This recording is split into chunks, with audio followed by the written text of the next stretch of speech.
warahmatullahi wabarakatuh. Salam sejahtera bagi kita semua. Selamat datang di perkuliahan Pengolahan Data Perikanan tatap muka ke-10 dengan materi Validasi Data Statistik Perikanan. Capaian pembelajaran pada tatap muka ke-10 adalah: mahasiswa mampu yang pertama mengidentifikasi adanya data pencilan atau outlier. Yang kedua, menguasai prosedur atau trik data traceback untuk menelusuri terjadinya data outlier maupun kesalahan pada data.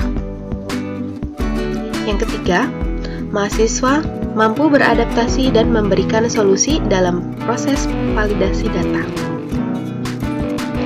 4. Mahasiswa mampu menguasai teknik pivot table atau pivot chart, grafik relational, dan interpolasi data dalam kaitannya dengan validasi data. Hal-hal yang harus diperhatikan: perhatikan form survei atau kartu kendali enumerator. Lalu untuk responden, sumber datanya. Bagi enumerator, perhatikan data hard copy yang dimiliki. Tabulator, perhatikan data hard copy, data entry, dan e-file. Untuk data analis, mohon diperhatikan desain form survei, e-data, validasi, analisis data, kemudian penyajian datanya. Untuk manajer, kesimpulannya, kebijakan, dan komunikasi dengan stakeholder.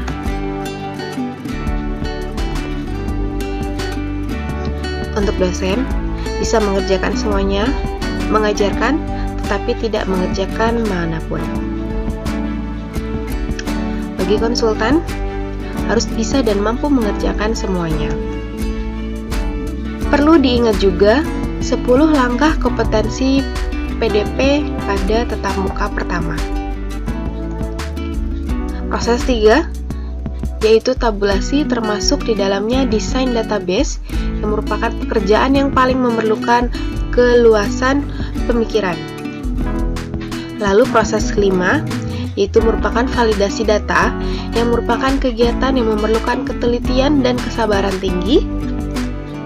Proses keenam adalah analisis data, yang merupakan pekerjaan yang paling ringan dan mudah.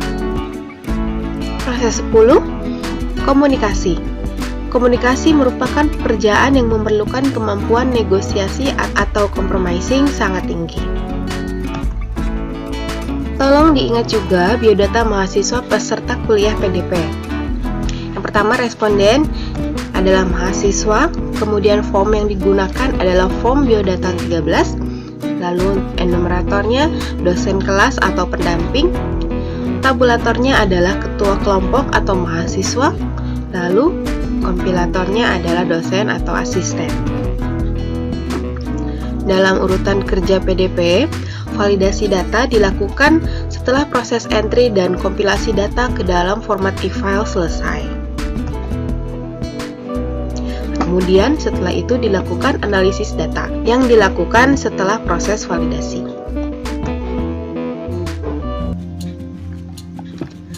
Adik-adik, validasi data mencakup yang pertama, memeriksa kebenaran informasi atau data yang disampaikan oleh responden atau objek ketika dipindah ke dalam form, hard copy, dan tabulasi elektronik. Yang kedua, validasi data mencakup memeriksa kesesuaian format database. Lalu, yang ketiga, juga memeriksa adanya data pencilan atau outlier. Outlier ini bisa terjadi karena yang pertama, kekeliruan enumerasi atau tabulasi. Yang kedua, data dari responden atau pengukuran yang kurang tepat. Ketiga, pendapat responden atau pengukuran benar tapi hasilnya memang mencil. Yang keempat, mengambil keputusan akan mengeluarkan atau menyertakan outlier dalam proses analisis data.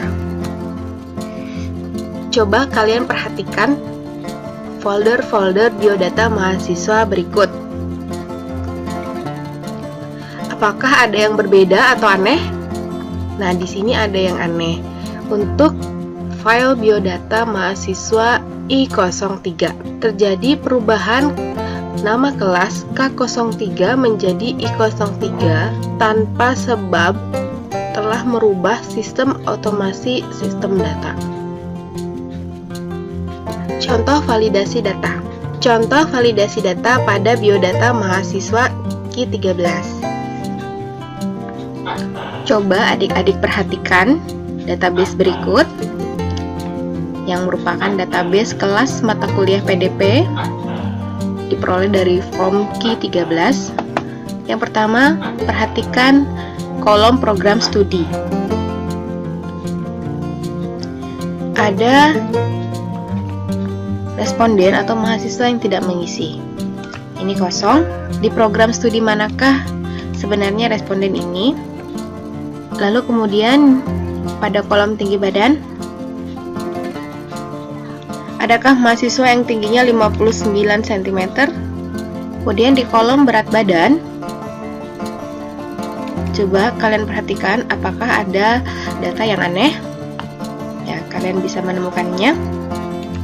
Ini, apakah ada berat badan mahasiswa yang 10 kg?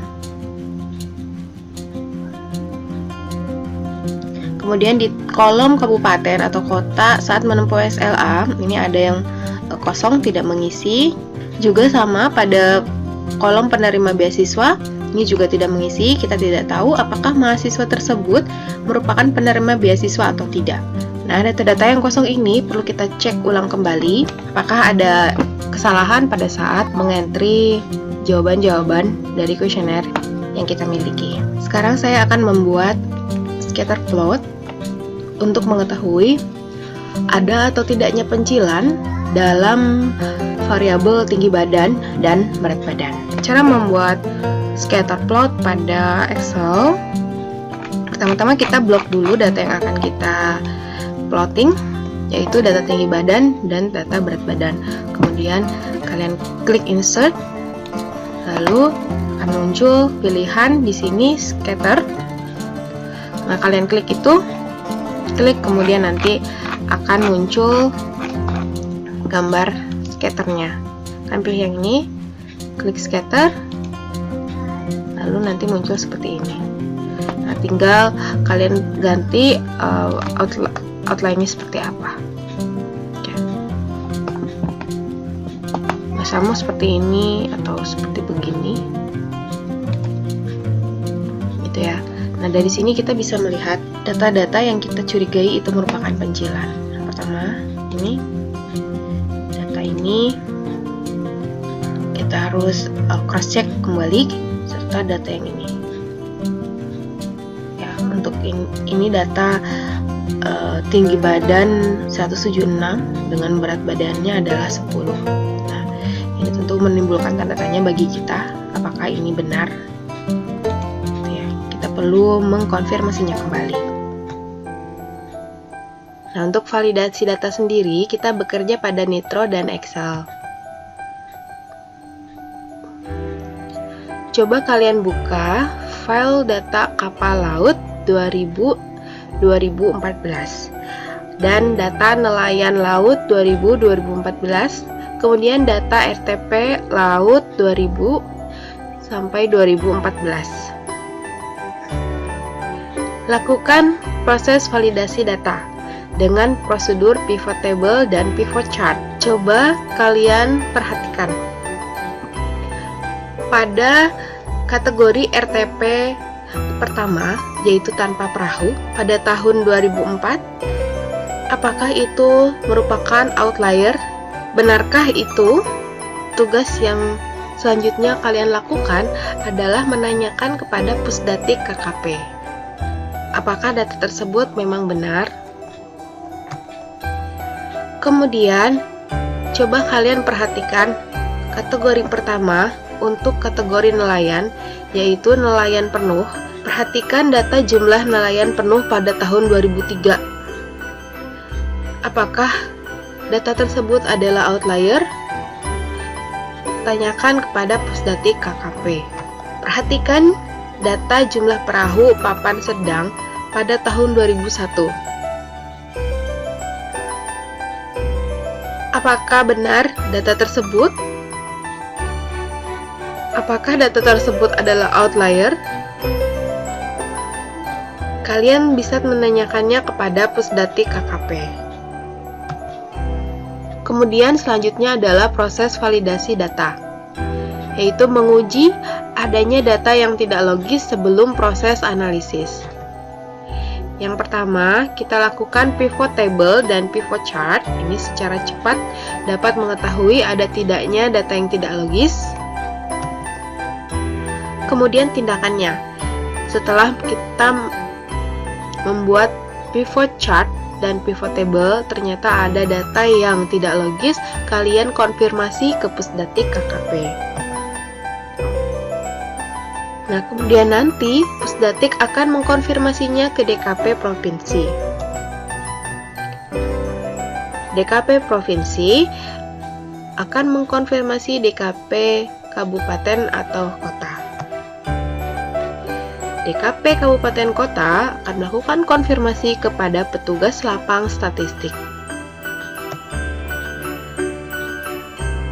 Nah, kalau misalkan tidak memungkinkan, akan dilakukan interpolasi data.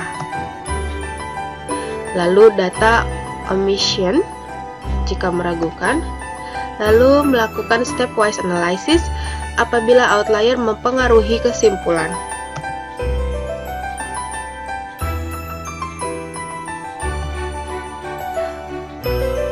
Cukup sekian materi tatap muka ke-10. Terima kasih. Wassalamualaikum warahmatullahi wabarakatuh.